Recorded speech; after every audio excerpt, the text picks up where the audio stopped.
এমন লানত দিয়েছেন কিয়ামত পর্যন্ত ওর বাড়িতে তামাম পৃথিবীর কালা ধলা উঁচু নিচু আফ্রিকার নিগ্রোরা আমাদের মতো খাটো খুটো মানুষেরা তামাম পৃথিবীর মানুষ আবু জেহেলের বাড়িতে গিয়ে আরাম করে প্রাণ ভরে মনের আনন্দে বাথরুম করে। সুবহানাল্লাহ।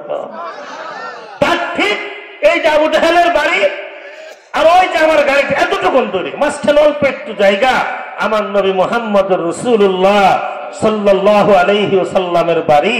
আল্লাহ পাক রব্বুল আলামিন আমার হাবিবের বাড়িতে দোতলা বিশিষ্ট এখন গ্রন্থাগার লাইব্রেরি বানিয়ে দিয়েছেন। মদিনায় মক্কায় যে এমন কোন মানুষ নাই যে নবীজির বাড়ির দিকে তাকিয়ে দুফোঁটা চোখের পানি ফেলে না। আল্লাহু আকবার বলবেন না? সুতরাং যারা দুনিয়াতে ওলামায়ে কেরামদেরকে কষ্ট দিয়েছে, নির্যাতন করেছে, অত্যাচার করেছে, আজকে তারা জালিমের কারাগারে অবরুদ্ধ। কথা বলেন। ইন্নাহুম ইয়াকিদুনা কাইদা ওয়া আকিদু কাইদা ফামাহিলিল কাফিরিন আমহিলহুম রুওয়াইদা। আমার আল্লাহ ছাড় দেন কিন্তু ছেড়ে দেন না। কথা বোঝেন?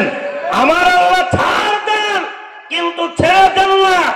এই লম্পট ইলু, হে কুষ্টিয়ার মুসলমানেরা শোনো, এই লম্পট ইলু শেখ হাসিনার দয়ায় খয়রাতে এমপি হয়ে আলেমদের বিরুদ্ধে যত বিষোদ্গার করেছে, এত নৈতিক অনৈতিক কথাবার্তা আর কেউ বলে নাই।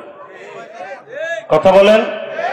এই যে আপনাদের হালু মাত্র পালানোর কয়েকদিন আগে মনের দুঃখে বলতেছে যে একসময় গ্রামের জারিগান হতো, পালাগান হতো, বাঁশবাগানে, আগানে বাগানে, ঝোপে ঝাড়ে রিহার্সেল হতো না? এই এলাকায় হতো, আমি তো দেখেছি। এই জারিগান, সারিগান, পালাগান বন্ধ হয়ে এলাকার যুবকেরা এখন কোরআনের মাহফিল দেয়। এই মনের দুঃখে চাচা পার্লামেন্টে দাঁড়িয়ে দুঃখ প্রকাশ করল। আমার আল্লাহ বলে, দাঁড়ারে হানু, তুই দেশের টাকা, জনগণের টাকা চুরি করে সুন্দর বাড়ি বানিয়েছিস। আমি কসম করে বলছি, এই হানুর বাড়ি ভাঙ্গার পরে একদিন গিয়েছিলাম, 3 তলায় উঠে যে দেখি যে একটা বাচ্চা পায়খানা করতেছে। আমি বললাম, মনে তুমি ইয়ে করো কে? এই শালার ভরা পড়া যেই পরিমাণ মানুষের উপরে জুলুম করেছে, একটু মনের আনন্দর বাড়িতে হাইকে আরাম করতেছে। সুবহানাল্লাহ বলবেন না? আর বাথরুম যে পিসাব যে কত লোক করতেছে বাড়িতে সামনে, তো অনেক সুন্দর। আল্লাহু আকবার। আবু জাহেলের যে পরিণতি হয়েছিল, খোদার কসম, আজ যদি উলামায়ে কেরামের সাথে কোন জালেম জুলুম করে, অত্যাচার করে, নির্যাতন করে, তাদের পরিণতিও একই পরিণতি বরণ করতে হবে। কথা বলেন। আমার আল্লাহ ছাড় দেন কিন্তু ছেড়ে দেন নাই।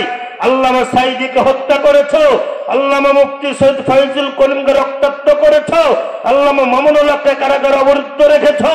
আমার আল্লাহ তোমাদেরকে ক্ষমা করছে না, করবে না, করবে না, করবে না। কথা বলেন। সুতরাং জালিমদের পক্ষ নিবেন নাকি মাজলুমের পক্ষে থাকবেন? আমরা কাদের পক্ষে থাকবো? মাজলুমের পক্ষে। উলামায়ে কেরাম সর্বদা কথা বলে মাজলুমের পক্ষে। আমরা কোন জালিম না, জুলুম করি না। কারণ ইন্নাহু লা ইউহিব্বুজ জালিমিন, আমার আল্লাহ জালিমদেরকে পছন্দ করেন না, ভালোবাসেন না। আল্লাহু লা ইয়াহদিল কওমাজ জালিমিন, জালিমদেরকে আমার আল্লাহ হেদায়েতের নূর দিয়ে আমার আল্লাহ তাদেরকে পরিপূর্ণতা দান করবেন না। ঠিক এমন এক জালিম ছিল বাদশা ফিরাউন।